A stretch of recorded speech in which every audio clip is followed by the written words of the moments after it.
Good evening, and welcome to the Ranking the Retros Roundtable, Episode 7.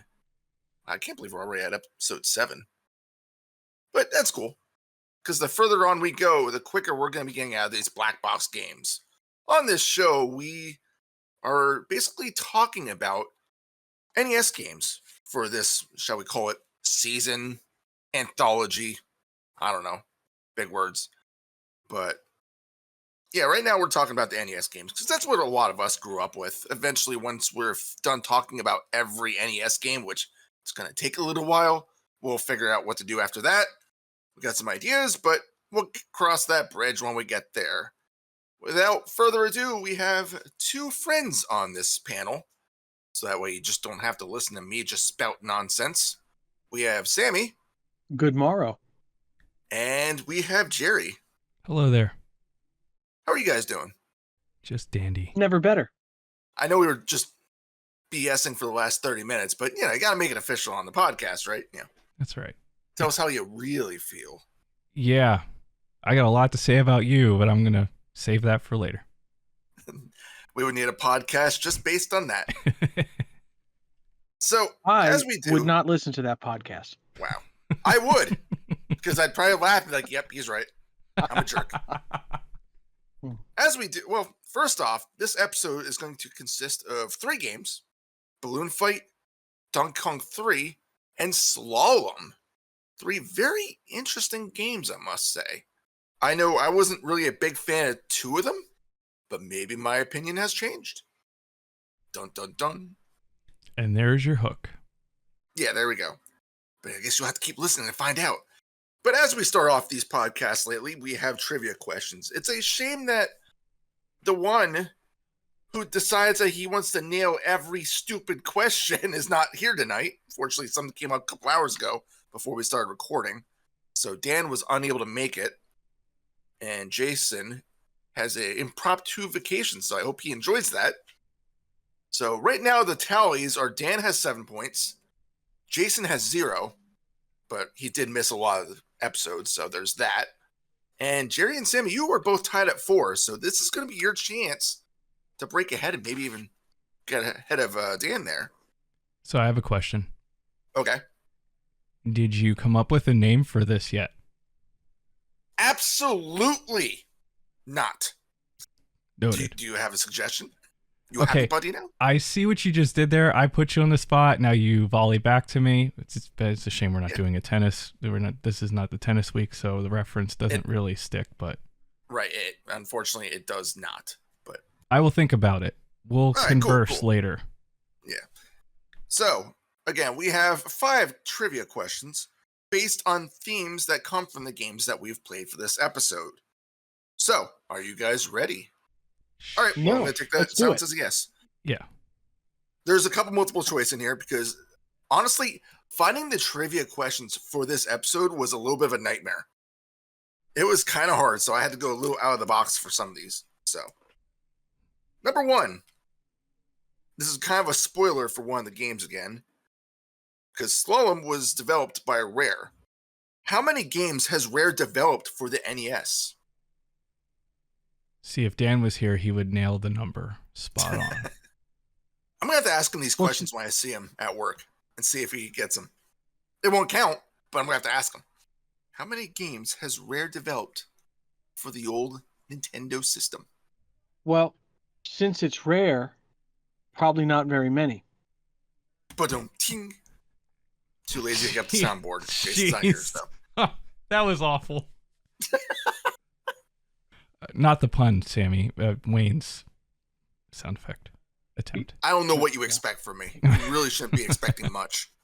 I thought it was fine. Thank you, Sammy. I'll just go with the number that's floating in my head, and I'm probably way off. I'm gonna say 30. 30? Okay. And I'll say 7. 7. Okay. The correct answer is 22. So if I'm doing my math right, which I believe I am, Jerry, you're only off by 8, so that's going to go to you. Sweet. Number 2. The first light air balloon was demonstrated in 1783. How long was it in inches? Oh. As I said, I had to go a little outside the box for some of these questions. Read the question one more time, Sure. please. The first light air balloon was demonstrated in 1783. How long in inches was it? Mm-hmm. I don't even have a good guess that would probably even make any sense here. Jeez. Well, since the answer to the last question was 22, I'll say 22. 22. Okay. Sorry, and just to, I may have missed that. We're talking about inches, Yes. and this was in the 1700s, correct? Late 1700s, 1783. Okay. I can't even imagine exactly what qualifies it as a light air balloon. Yeah, I I'm know. not sure either. That's throwing me off, honestly. I'm gonna say 36. 36. Okay. Jerry, again, you are closer. The correct answer is 420 inches, Oh my which gosh, amounts to Why did you 35 do it feet. in inches? What were you Because thinking? that's the website that I got it from Oh my God. had it in inches. I don't know. What does that even equate to in feet? 35. I just did the math right now. Dude, I'm over here going 1700s. It's not going to be anything. I initially was thinking, my first thought was 72, and I was like, nah, it's too much for that time frame. Way off. Alrighty. Number 3. Which of these systems did Donkey Kong 3 not get ported to? Oh, jeez. 3DS, Wii U, the Game Boy Advance, or the Switch? I'm going to say the Tim, don't guess, Boner. 3DS. Okay. I don't have a clue. I've never played any of those systems. So I'll just to be different, I will say the Switch. Switch. All right. It was actually neither of those. It was the Game Boy Advance. I didn't own that system long enough. Dang. I probably would have known that if I'd held on to it and not sold it to you. Probably not, because, did you play Donkey Kong 3 on it? No. Probably not. I didn't hold on to it long enough to know all of what was on it, though, either. Saying if I would have that's kept true. it, maybe I would have found out. But, There's a lot of good games, but a lot of junk, too. But, yeah. number 4. I know, I had Scooby-Doo. That was a good game, actually. From what I remembered. I haven't played it since, but... Number 4. In the Super Mario Brothers movie, and I mean the most recent one, what business featured a sign with the balloon fight character on it? Was it a car wash, a pizzeria, a carnival, or an airport? I haven't seen that movie. It's actually really good. I've heard that. I was pleasantly surprised. I saw the first Abomination. I don't think I've ever seen that one. Yeah, it's bad. Believe everything that you've ever heard. I'll say a pizzeria. Okay.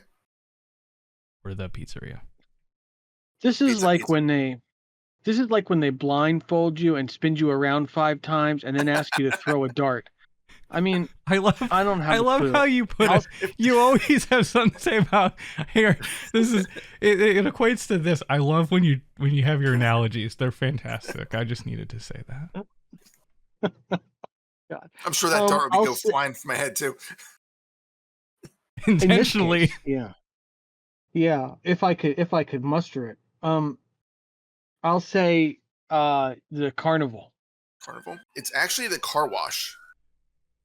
There's just nice sirens in the background there, everybody. Yeah, I just closed my window.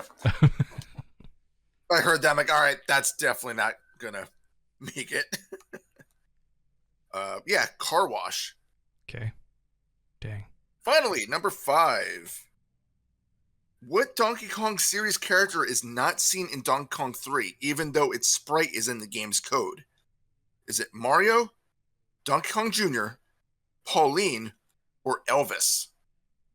These are those times when you're playing a game that you should be more attentive to things going on. Well, so it's hidden in the game's code, so you wouldn't have seen it by normal means. You would have had to hack the code.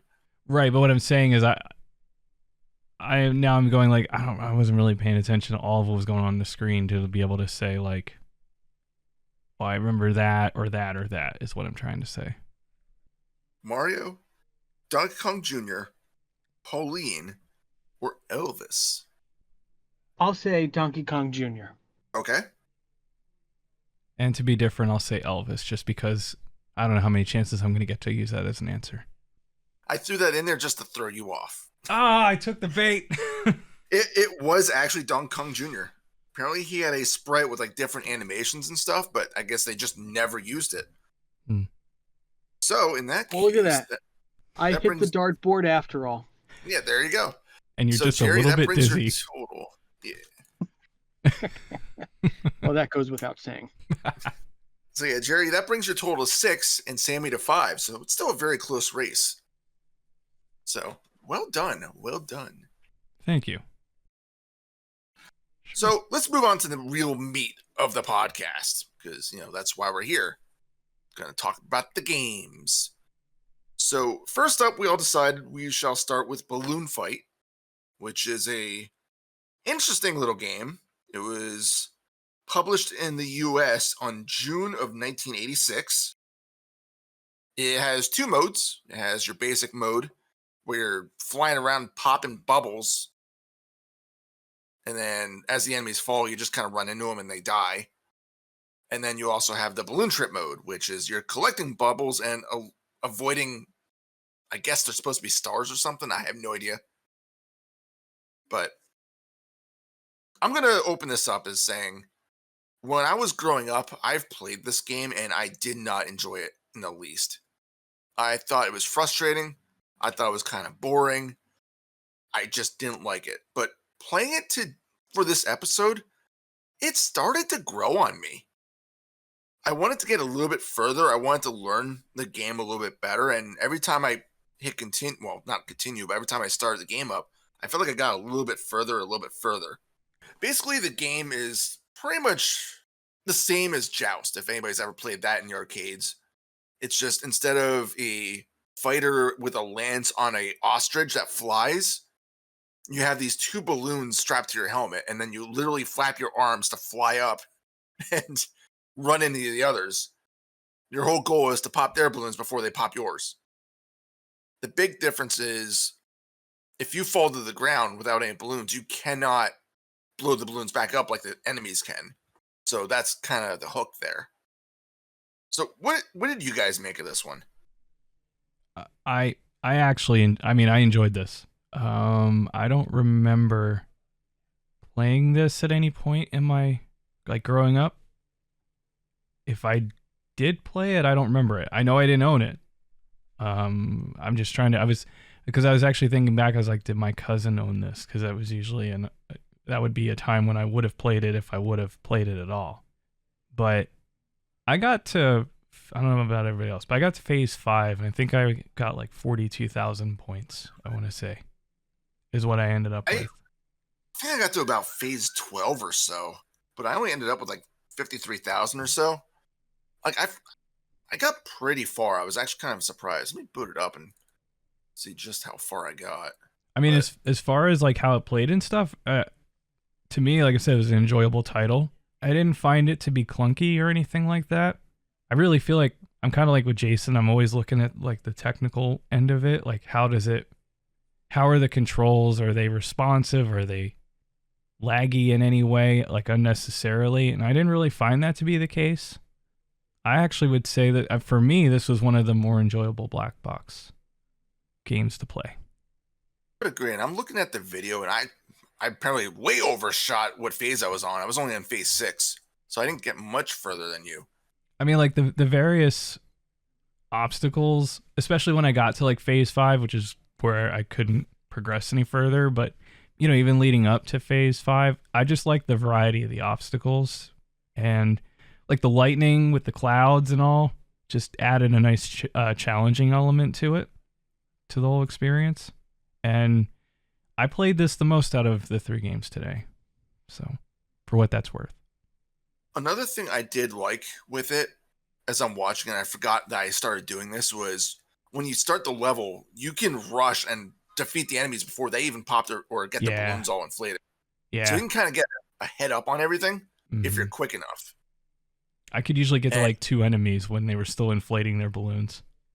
it's kind of satisfying when you lure someone down to the bottom and the fish comes up and eats them. I don't know if you ever ran into that. I didn't, but that's But nice. I don't remember that. It kind of sucks when it happens to you, though. So that happened to me a few times, too. Yeah. When you get down to one balloon and, like the ascension kind of changes, at least I felt that it did. Like, I liked that aspect, too. So it actually does. I looked it up, and if you only have one balloon, it's actually harder to gain elevation. Mm-hmm. So it does make it almost like a penalty to get hit once, because now you got to work harder to stay in the air. Hmm. Now, I will say the controls did take me a little getting used to, because there is like inertia, there is momentum. So you're kind of fighting that the entire time when you're trying to approach the enemy without them getting too close to you. Because obviously you want to have the higher elevation at all times, but it's kind of a challenge to do so sometimes. And like for the bonus game, that's kind of fun, but like I don't know if it's possible to collect every balloon. Like I know I've gotten close a few times, but like there were times where I'm like, all right, I have to make a choice. Do I want to grab this one or go for the 2 that are coming up now? I had one situation where I opted to there was like 4 in a row coming up, and I had to make the decision to get over there quickly and grab those 4 or 5 that were coming up, and I did that to let the other one closer to me go, because I knew I wasn't going to get them all. So I went for more over the one to keep it going. Like I was able to do enough, but yeah, that bonus level was definitely a challenge in a good way. Yeah, and it was basically a no risk. It's not like you could technically fail it. It's literally just for points. Mm-hmm. But obviously, the more points you get, that's what these games are primarily going for. You want to go for the high score, even if the game doesn't save it. Right. But it's one of those things where you can kind of like brag to your friends. All right, I got 50,000 points. Yeah. Beat that. Right. Sammy, what are your thoughts on this one? I agree that it was despite its relatively simple concept, they did a good job at making it interesting and dynamic. I had a really hard time at the beginning with not with the controls, but my ability to control my character. And so one thing that just took me so long to get used to, stupidly, was the horizontal wrap of the screen. It's one thing when you're running on a flat surface, but it's another thing when you're moving at an angle. It felt so challenging for me to keep track of where I was going to be moving once I wrapped to the other side of the screen. It really broke my brain for a while. And then as you guys were talking about that, the momentum that you generate while you're rising, and then when you fall back down, it took me a while to kind of get the hang of that and figure out how to control myself. But once I did, I had an okay time. Yeah, and that's a good point. Like, it takes a little bit of getting used to it. Maybe that was my problem growing up, is I didn't give this game enough of a good attempt. Because, as I said, playing it for this episode, I'm like, why did I not like this game? It's actually pretty fun, Yeah. Did anybody try the balloon trip mode? I wanted to, and I completely forgot. No. So balloon trip's almost like one of those endless games. It's not completely endless, but in a very unusual design choice, instead of going from left to right, you go from right to left. And all you're doing is trying to collect balloons and avoiding the electrified stars or whatever they're supposed to be. Eventually, when you get to a certain point, lightning starts shooting more blasts at you. You have the fish to worry about. But basically, it starts you off at what's called rank 50. And then for every couple balloons you get points, and then your rank goes down. And obviously, your goal is to get to rank 1. I got to 38, and that was after like a good hour of attempting it, where I started getting more and more frustrated, and therefore started doing more and more worse. So, but I would definitely suggest it. It's a nice little diversion from the main game. Plus, it has some very, very memorable music that kind of gets in your head. Speaking of music, though, if there's one thing I don't like about this game, it's the sound effects. Yeah. That screeching sound is Oh, it's painful. I don't know how else to put it. It's grating. It's nails on the chalkboard bad, I would say. And it doesn't like start off that way. Like the game starts off with a really good soundtrack. It's just when you start knocking down the enemies and they start trying to blow up their balloons, that's when it starts just grating on you. It's terrible. I don't know why they thought that was a good sound effect. Like the rest of the game is actually fantastic. I really loved it. It's just, that's the stuff of nightmares. That's the kind of sound effect you want to torture people with to get information out of them. Yeah. They could have done a better job selecting sounds for that. You guys have anything else to talk about with this, or you want to rank it? Let's do it. Because I'm curious to see where you guys are going to put it. Mhm. Obviously, I have my thoughts. I will save them. I think I would put this probably between tennis and Donkey Kong in rank 9. That's where Okay. I'd stick it. I was going to say between golf and tennis. Okay. I actually was going to put it a lot higher. Really? Personally, yeah. I was actually going to put it between Duck Hunt and Popeye. Really? Yeah. Wow. Like looking at the games, I was just kind of looking at them like, what kind of lasting appeal does it have? How good technically is it? Which, I mean, where you're putting it is not bad either. I would be fine with that if you guys want to stick there. It was one of those games I wasn't pleasantly surprised to enjoy because I'm not gonna lie, when I went into this episode, I was thinking, oh man, this is gonna suck. I don't like this game. I never did. But it's like something clicked, and I'm like, this is actually kind of fun. And looking at the games, I'm like, I think I would rather play it over Popeye. Because Popeye, you still have one screen, you have 3 levels, but with Balloon Fight, you have 2 modes that are completely, well, I guess not completely different, but marginally different from each other, somewhat unique. And you have a lot more than just 3 levels. And also with the momentum, it's very well done. That's just my mentality with that. But if you guys don't want to budge and you want to stick around with that area, I'm actually fine with that too. I mean, I would say, at least to the point of, I like that, like we talked about, how you have the variable of a single balloon affecting your ascent and it posing more of a challenge, and also too, like the momentum playing a factor. After kind of hearing all of that and recalling that, I think there is something to be said for that, because a lot of the other games on this list, I don't know if dynamics is the right, or that like a level of dynamic. Trying to think of the word. I'm not sure I'm using the right word there, but a lot of the other games on the list to me come up short in that area, which really did add a lot of challenge and fun to this game, in my opinion. That said, I would be open to rethinking where I would place it when I'm looking at the list again, reviewing it again. I still have a hard time putting it above Popeye, but I would definitely, I think my concession would be moving it between Popeye and Wrecking Crew, and actually putting it above Wrecking Crew. You know how I feel about that game. But I do, and that's, I think, part of the problem is how high it is up from me. But when I think about those particular elements, it makes it more enjoyable when I'm thinking about it now more, where I would put it above Wrecking Crew. Okay. I don't know that I could put it above Popeye, though. Okay, that's fair. That's fair. I mean, I'm perfectly fine with putting it lower just because of that screeching sound effect.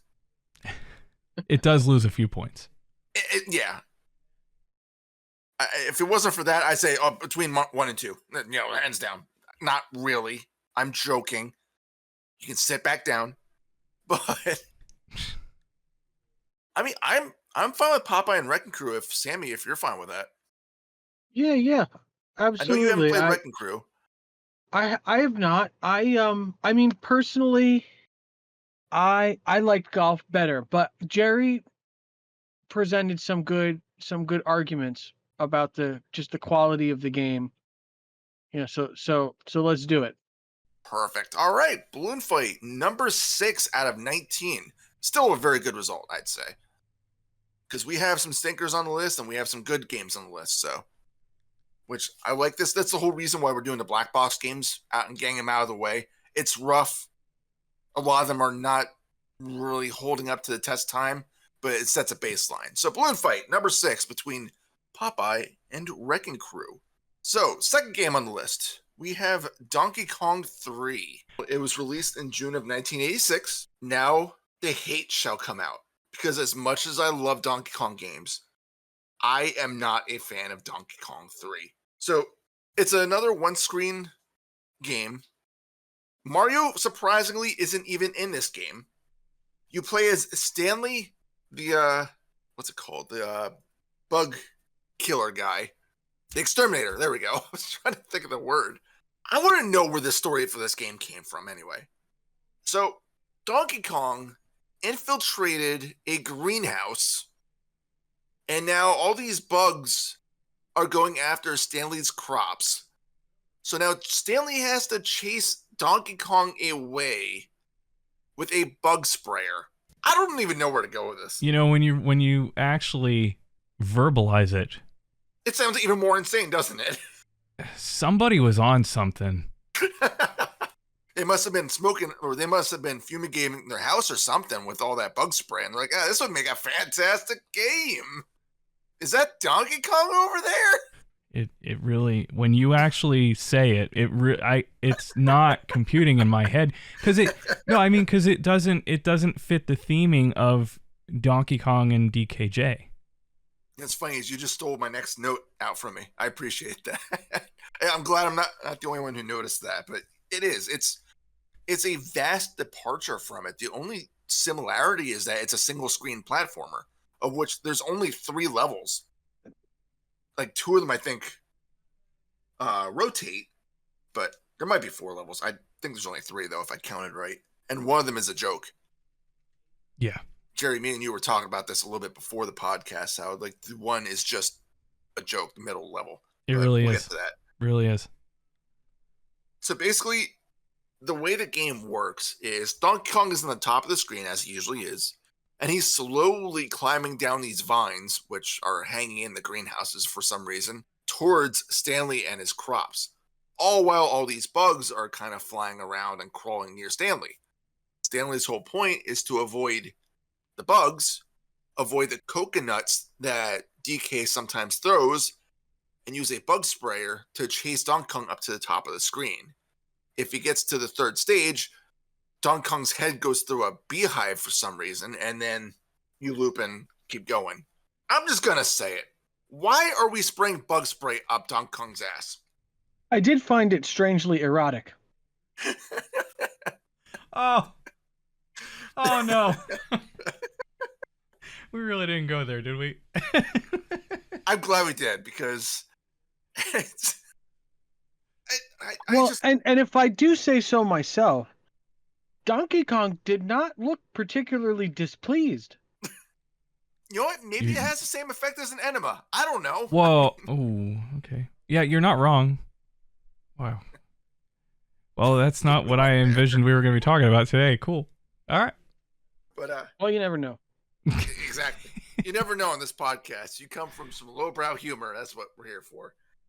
But like, I really don't know where to go from this one, because really I found the game so kind of boring and just kind of not bad, but average. Well, you kind of alluded to it, but let's be honest, because the same thing I said to you, and I want to be clear, like, we don't really go out, we don't try to talk about any of this stuff before we record.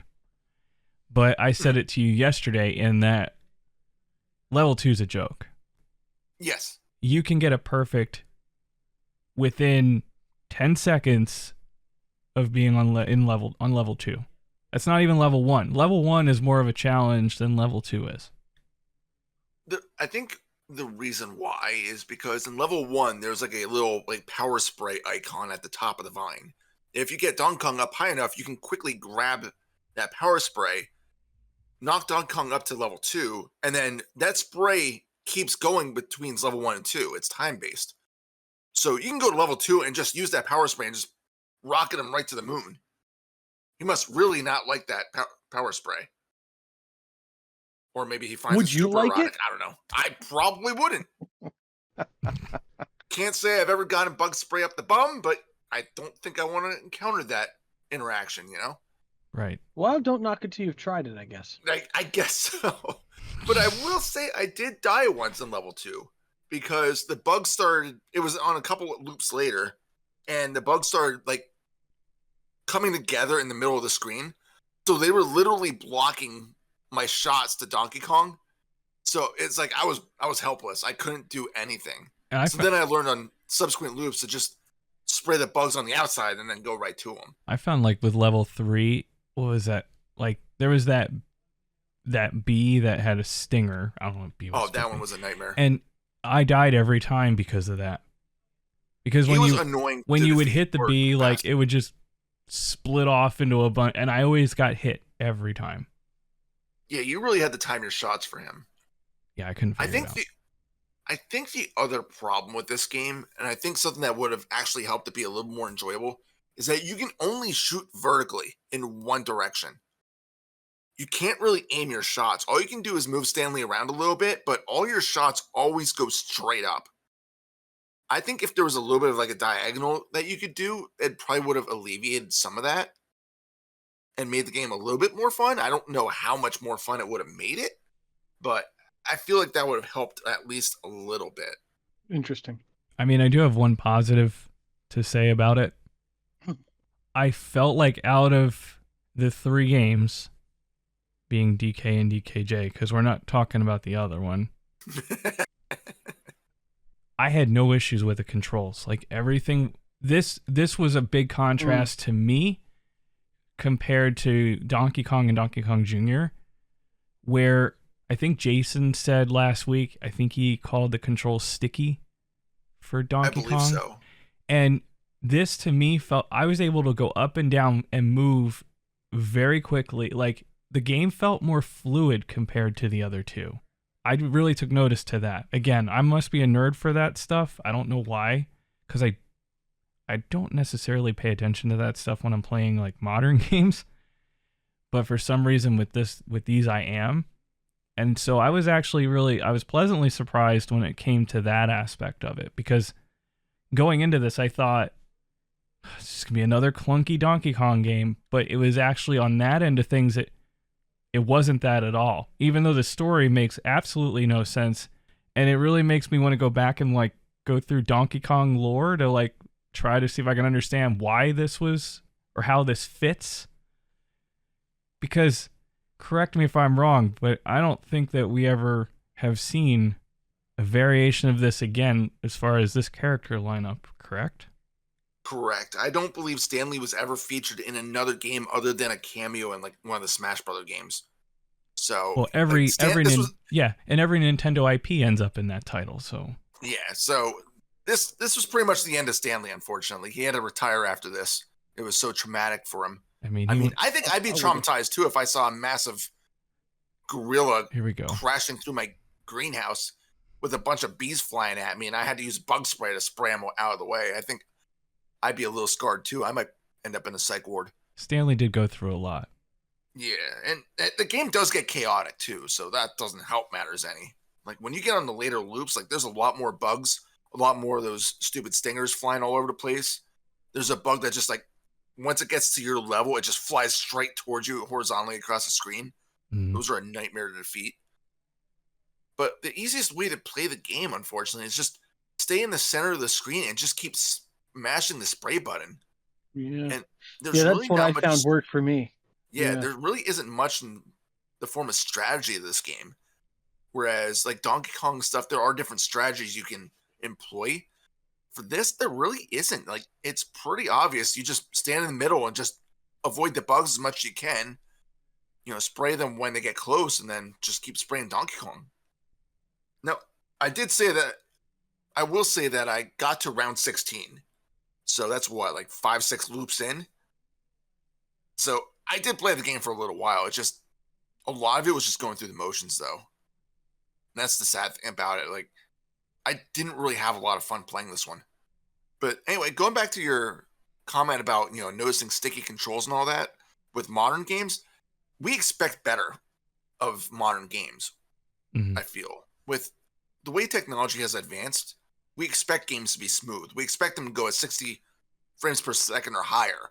But back then, back in, what was this, 1986, technically before, whenever, I don't know when it released in Japan, video games were still kind of in their infancy. You had the Atari, but a lot of those games were a little clunky.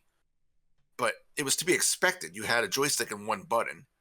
With Nintendo, you have a D-pad and 2 buttons. So it didn't really advance all that much. But I will say, yes, the controls are definitely very smooth, and that helps the game out a little bit in playability.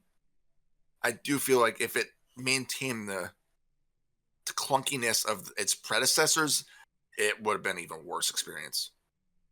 Yeah, for sure. Sam, you have any other comments on this one? Been kind of quiet. Feel like we're overriding you a lot. I'm happy to enjoy your comments first. You guys said a lot of the things that I was going to say. I found it a little bit two-dimensional, as it were. There wasn't a lot of variation in how to move, how to interact with the game. I thought it was pretty easy, and I really stink at these games. So if I found it to be easy, then it's probably kind of boring. And when we did Donkey Kong last was that just last episode? Yeah, was. It's almost disappointing because I have so much nostalgia surrounding this character. But man, the games, they're just so flat. I don't know what to make of that exactly, but it's really amazing what Rare was able to do to turn this whole series around. When they're like, all right, let's give them Donkey Kong Country. Yeah, because at its inception, like, it really doesn't offer much when you compare it against like what it is now. Like, and not to go like into too much of the modern games, but I saw a few clips of what the Donkey Kong title is going to look like on the Switch 2. Mm-hmm. Looks amazing. Really, I mean, look at Donkey Kong Country Returns. It shows that there's still a market for Donkey Kong. Yeah. I still want to get that game because I still haven't picked it up for the Wii. That game is hard. Yeah, and that's what they were aiming for. Right. But so it shows that there is a market for Donkey Kong. I'm surprised they haven't put out some sort of collection with these games on it. Granted, it is on NES Remix, one of the two. I don't know which one it was anymore. But even then, when I was playing that, I'm like, oh my god, this isn't good. The funny thing is, I first experienced this game, as did Jerry, like many years ago. We were at a friend's house, and he had this game. And I remember even back then, we were all huddled around the NES. We were playing it, and I'm like, what is this? This isn't Donkey Kong. What are we doing here?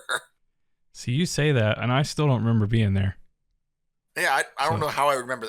I think I just remember the experience because that was my first time essentially knowing of the game. And it's like, this isn't Donkey Kong. Like, what are we doing here? It's definitely the odd one of the bunch for several reasons.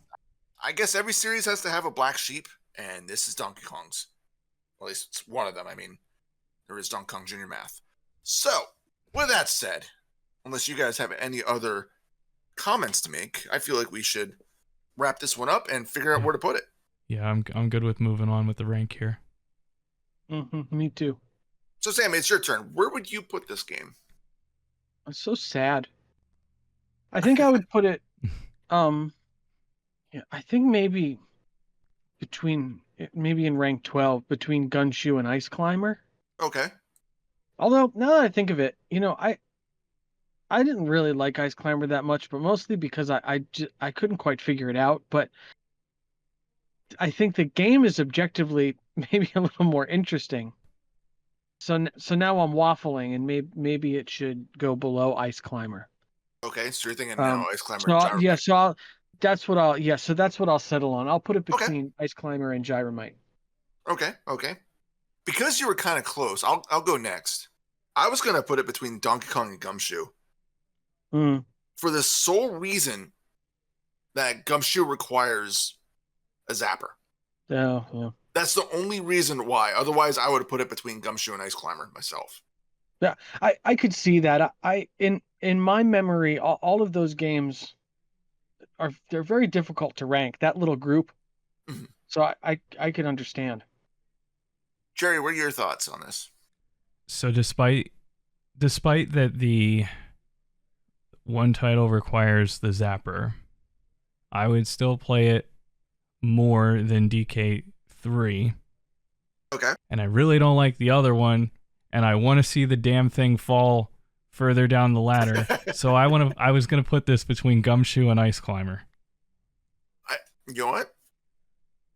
I think we're all fine with that then. Because that's about where Sammy said, right? Or no, he said between Ice Climber and Gyromite, but originally I think that was my first ranking, and then I dropped it one. So I'm on board. I'm glad to see that everybody had the same idea, like the same general idea of where to put it. I'm personally fine with between Gumshoe and Ice Climber. Sammy, if you are. I know you said that originally. Yeah, for sure. All right, cool. That sounds great. So Wayne, got a question for you. Yes, you have a question for me. I do. So, how does it make you feel that Donkey Kong 3 is so much higher than Donkey Kong Jr.? Inquiring minds want to know, sir. I don't know what they hate on the Donkey Kong games, so I really don't. I can't really comment on it because my brain has died, but I do feel like Donkey Kong 3 has some things going for it. Obviously, it was a later release. It was the sequel of sorts to Donkey Kong Jr. And one of the things I've never figured out to this day is where Donkey Kong 2 is. I'm guessing it's Junior. Let me take a quick look. So I just looked it up, and according to the Super Mario Wiki, which of course you know it must be true because it's on the internet, Donkey Kong 2 is a Game & Watch game. It is an indirect sequel to Donkey Kong Jr. So yeah, apparently it only came out on the Game & Watch, which is a very interesting idea to just put it on that, because the Game & Watch games are almost like a predecessor to the old Tiger Electronic games. It's kind of a weird decision. But then it's even weirder that Donkey Kong 3 exists, so there's that. But yeah, Donkey Kong 3. Between Gumshoe and Ice Climber, number 12. I think that got higher than it probably deserves, but considering the other games underneath it, it should be happy with where it's at. And obviously it's going to fall. Yes, it's going to fall. Or will it? Yeah, well. I'm fairly confident that that's going to fall. I mean, I think, as we've discussed before, I think a lot of these black box games they're just going to continue to tumble over time. Yes, and there are a few of them that obviously do stand the test of time. Right. And those are the ones that we all know of. Yep. So, moving on.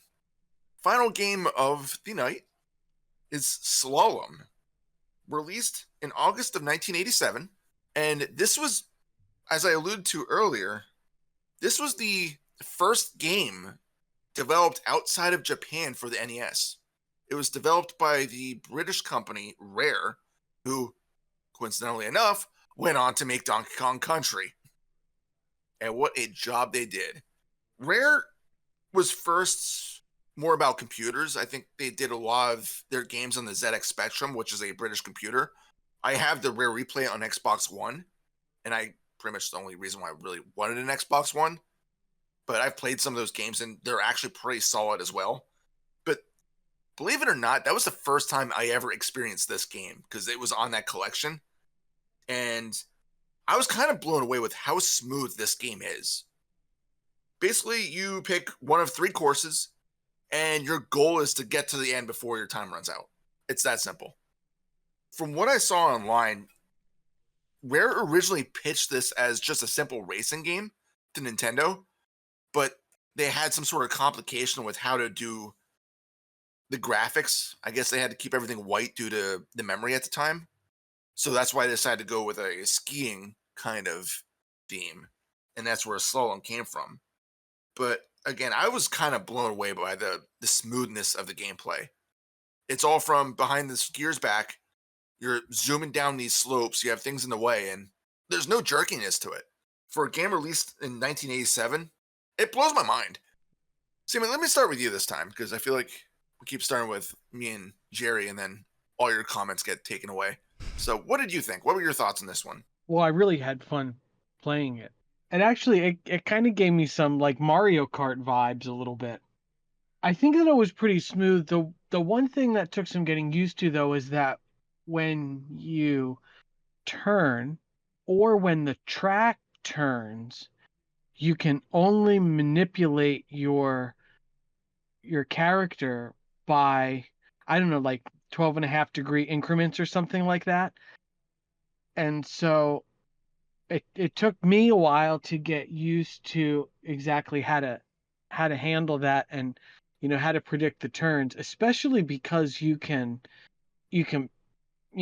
pick up speed, right? You can, I don't know the skiing term, but you can kind of tuck, right? When you press the up button, and you can pick up speed.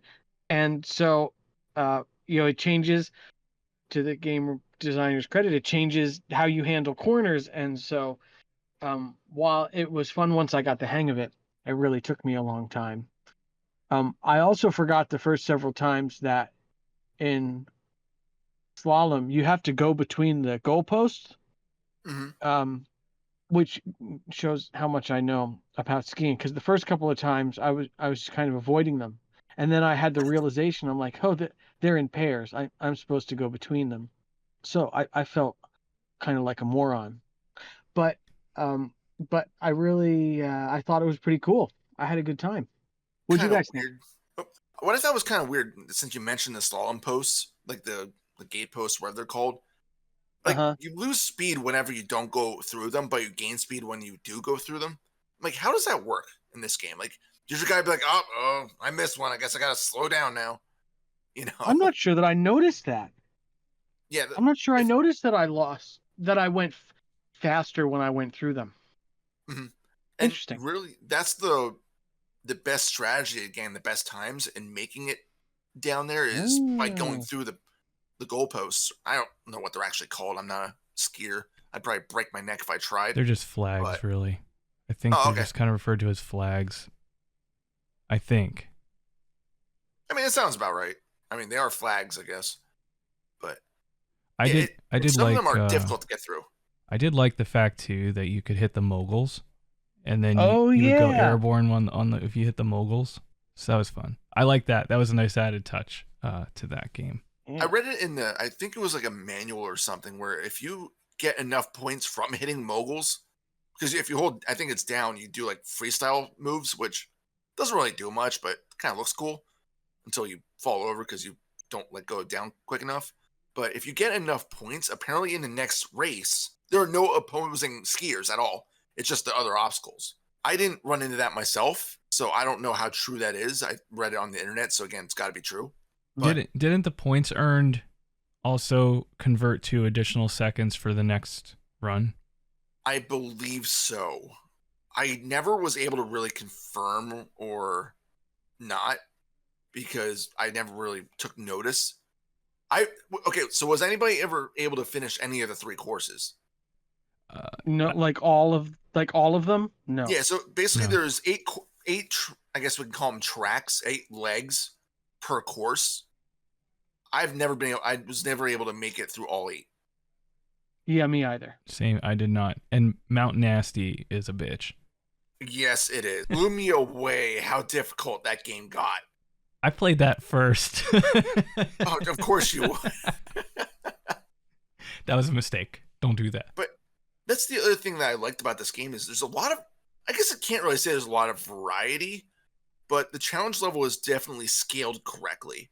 Where you have your first course, which is kind of easy, still difficult enough. You still have later tracks have more trees in the way, more snowmen, more, for some reason, kids that are riding their toboggans back and forth. I don't know how fun that is, but I'd be definitely afraid of getting struck by a skier at that point. And then you go to your middle graded course, which, all right, things are picking up a little bit. These gates are getting harder to get through, and there's a lot more trees in the way. And as you said, you get to that final course, like that Mount Nasty is nasty. It holds back nothing. That is true. I will say that this game is surprisingly detailed for an early game too.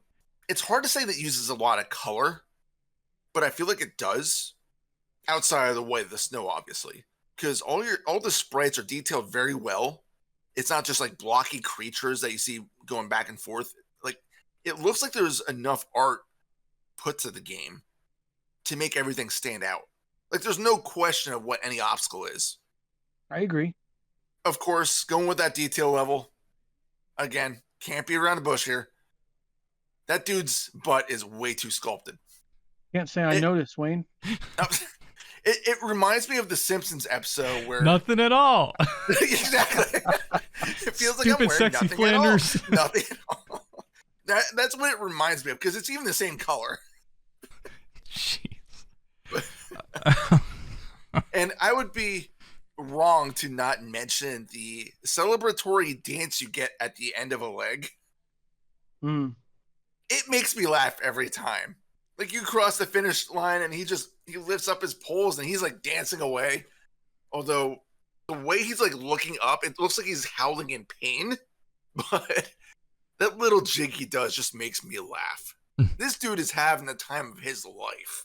You know, if I've never skied, so I feel like I would be that way if I ever did ski and I actually made it down, like through a whole run, and I didn't have a broken leg or a broken face. I'd probably do the same dance. You know, I think I would agree with that. Because, yeah, I've never skied, I've never snowboarded, I never set my foot on a winter trail. I feel like it would be very dangerous. I would be winding up in the hospital. So, just as a little bit, I was doing some research. I try to do some. I know it doesn't sound like it, but I do try to do some research, obviously. And I don't know if what I've read is correct, but is it true? And I apologize if you mentioned this and I missed it, but was this game not the demo? Like, I thought I read that Rare made a demo, and it was this game, and Nintendo was so impressed with it that they brought on Rare as their first Western developer. That is true. I believe they originally made it as a racing game, just a standard racing game, but they didn't really like how it was coming out. But Nintendo still was impressed with what they did. They're like, oh, come aboard, you know, and you can tell that this wasn't made by Nintendo. It's a stark contrast to anything we've played so far. And that just gives like credit to Rare's legacy, that their first game on the NES was this. And then they came and gave us Battletoads. I believe they did the port of Marble Madness. They did... Your favorite game. Oh, screw off. They did Captain Skyhawk. They did... I mean, they had a couple stinkers in there. They did, what's it called? Wizards and Warriors. Another game I grew up with and I absolutely loved. Very challenging. They were known for some challenging games back then. Right. But I just remember them more for anything of Killer Instinct. Killer Instinct, right? I mean, because that's a fantastic game. Yeah, that one bowling alley in town had that as a cabinet. Had that cabinet in their bowling alley, and it was always on loop. It was always playing, and yeah, great game. But the fact that this was their first console game, granted, yeah, they did a couple computer games before that. But they really came out of the gate swinging when they released this. And, you know, for a game that wasn't even developed in Japan, for Nintendo to be like, yeah, we want you on our team, that says a lot. Because back then, there weren't really any third-party developers yet. Right. It was just Nintendo's R&Ds that were making everything. And basically, everything was a port of an arcade game for the most part. So you get a game that can scroll more than one screen at a time, and it's like, whoa, what is this? And you can tell this almost set the framework for Rad Racer, which is another game that they did. It shows that they knew what they were doing with the console. What are you guys thinking? Yeah, let's rank it. Okay. Again, I'll let you guys go first. I will say this. I'll give you a little hint of where I would mark it. I'd actually mark it fairly high. Yeah, I would say that I would what I try to do is I try to when I'm doing my notes, I do put rankings in my notes based off of in the moment. Mm-hmm. Sometimes they don't always. Sometimes I don't always settle on that. So I'm actually rethinking where I would put this one now. Do you want me to throw out my idea? That or I'd be curious to see what Sammy thinks. Okay. Too. All right, Sammy, you're on the spot. I can handle being on the spot. I liked this more than I liked Balloon Fight. My dilemma is deciding whether I liked it better than Popeye. And I really liked Popeye, but I think I played this longer. Okay. And so that, to me, that's worth something. And I also think that objectively the mechanics of the game are maybe a little bit more noteworthy. Now, having not played Duck Hunt, I think I'm just going to stick with putting it in rank 5 Okay. between Duck Hunt and Popeye. Okay. And I would actually put it there too. Okay. Oh, boom. Believe it or not, I'd actually go higher. But you were going to say something? No, I mean, like, full disclosure, I was originally looking at putting it between Ice Climber and Gumshoe. Okay. But when I really look at I should say now, I said Ice Climber and Gumshoe based off of what the list was. So obviously now it would be between DK3 and Ice Climber. But I think really looking at it again, that's doing it a disservice putting it there. I can't put this above Duck Hunt. I just can't. I could put it above Popeye. So I would say between Duck Hunt and Popeye. Okay. I've still got the nostalgia glasses on from being a kid with Duck Hunt. I just can't. I can't put it above that. All right, so that's where we're going to put it quick, and then I'll explain my thoughts. But we're going to put it there because you guys both agreed on that, and I'm fine with that. I knew mine was probably going to be a little too high, but it's fine. I have a feeling where I know you're going to put it. Okay, so Slalom's number 5. Where do you think I was going to put it? I'll tell you. I'm curious. I'm curious to see where you think I'm going to put it. Between Excite Bike and Pinball. Very close. Originally, I was going to put it between Pinball and Duck Hunt. Okay. Because the more I was looking at it, I'm like, man, Pinball, I really like that game. But I really like Slalom. Like, I wish I had this game as a kid. I really do. So, and I'm like, I think I'd rather play it over Popeye like you guys. And Duck Hunt, fantastic game. Again, these are all great games. And that's where this gets really difficult because when we start rating the good games, like, they're all good, it's harder to objectify them. But I'm like, I think out of them ones, if I would have had this growing up, I probably would have played more Slalom. Because Duck Hunt is a fantastic game for the Zapper. But again, you need a Zapper. It's a little gimmicky. Whereas Slalom, you have, 24 different courses to get through if you can. Now, the fact that it's only one player, that kind of hurts it a little bit. Especially with me growing up with 2 brothers. But it's still pretty fun. But if I want to get really aggressive, and I felt like this might have been a little unfair, I would have put it between Super Mario and Excite Bike. Because I really like this game. I really love Excite Bike too. Don't get me wrong. I do. But I just felt like Slalom had more going for it. Technically, it was a little bit smoother. It had more to it. It can't beat Mario. I just feel like it can't overcome that hurdle. But that's where my 2 thought processes would be. But again, I am perfectly fine with it being top 5. I am conceding to you guys because it is fair. I have no complaints. And And I would just add a point to what you were saying about comparing it to Excitebike. Mm-hmm. So I'll agree with you on the sense that if you compare the two games from a standpoint of there's more levels or whatever you want to say, right? The amount of tracks. Mm-hmm. There's more in that than there is in Excitebike. And I think I know where you're going. And and Slalom compared to Excitebike absolutely is more smoother, runs better. That's not even a question. If Slalom had, I know you know what I'm going to say. If Slalom had a course creation, yep, I would put it above Excitebike, no questions asked.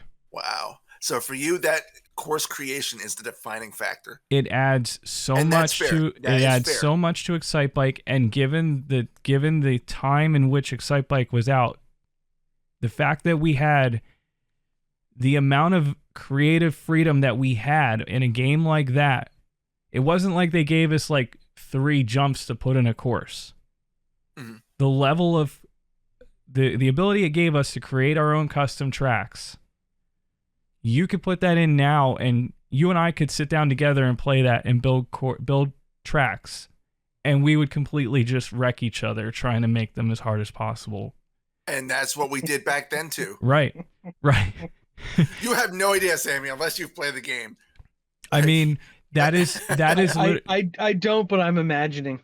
That is the one thing that for me, I couldn't rank it above Excitebike for just that reason alone, because it just, and you're right, it being single player hurts it a little bit in my eyes too, because again, I think going back to you and I being kids, if this had been a 2-player game and one of us owned it, that would be a weekend thing for us. Mm-hmm. We'd play the heck out of this. But yeah, that's just my 2 cents on it. I get where you're coming from, and I agree with you to a point. It's just that to me that game offers just a little bit more. That's completely fair. No, I get it. I knew it was a little aggressive to place it that high, but I figured I would just throw it out there, even though I completely am fine with instead of concrete in number 5. I just wanted to throw that out there, what my mentality of that was. Sure. So, but no, I definitely see your argument, and I do agree with you that yes, I feel like putting a course creation tool in this kind of game would have been a little beyond the technology for the time, because it's essentially 3D. So being able to do that would have been a little bit more difficult. And let me ask you this too, because maybe you're the one I would think of that would be able to maybe tell me if I'm like way off base. But did you get any Outrun vibes from this? You know what? I mean, I got more Rad Racer from it, but same kind of game, because Rad Racer is very similar to Outrun. Mm-hmm. And Rad Racer was developed by Rare. Oddly enough, it was published by Squaresoft at the time, not Nintendo. But actually, technically, Rare was published by a lot of different developers, including LJN. So there's that. But no, I can definitely see where you're going with that with the Outrun vibes. All right, so that's where we're at. So what I'm going to do is I'm just going to go through the top 10, since now we have 21 games on the list. That's fair. So number 10, we have tennis. Number 9, golf. Number 8, Wrecking Crew. Number 7, Balloon Fight. Number 6, Popeye. Number 5, Slalom. Number 4, Duck Hunt. Number 3, Pinball. Number 2, Excitebike. And number 1, still standing king of the hill, Super Mario Brothers. I don't think that's getting dethroned in the black box games, but you never know. You never know. If it ever falls off the list, it's going to be a sad day if it loses its number 1 spot. So thank you guys for joining us. I will say that episodes 8 and 9, we're going to do something a little different. Not by much, but just a little different. In order to get through the black box games a little bit quicker, because we are skipping one of them, which I'll get to in the last episode, we're going to do 4 games for each of those episodes, and then we're done with black box. So the light is at the end of the tunnel. We have 8 games left over 2 episodes. Yay. I think we can do this. Saying that, episode 8 might be a little rough because I've played, I think, at least 1 or 2 of these games. And anyway, we have baseball, Hogan's Alley, pro wrestling, and God. soccer. I heard a sigh over there. Pro wrestling. Hey, at least it's not one of the WWF games. Oh, jeez. Yeah, it's going to be interesting to revisit that one for sure. I'm looking forward to the next episode. Sammy, Jerry, again, thank you so very much for joining me tonight. Anytime. It was a pleasure to be here. You guys have any closing comments? I don't ever want to play Donkey Kong 3 again. That's fair. Sammy, you got anything to go out on? I think just the horse I rode in on. Oh, I think you're just thinking of that Donkey Kong 3 bug spray up your butt. You know, you did mention it was erotic earlier. So I am anxious to end the recording. Yes. Oh, and one more thing. Donkey Kong 3 severely outranks Donkey Kong Jr. Yeah. So thanks, guys, for watching, listening, however you may encounter this podcast. If you enjoy it, go ahead and click that like button down there. Go ahead and click that subscribe button down there. And yeah, Dan's not here to say it, so I guess I have to again. But until next time, thank you again. Happy fragging.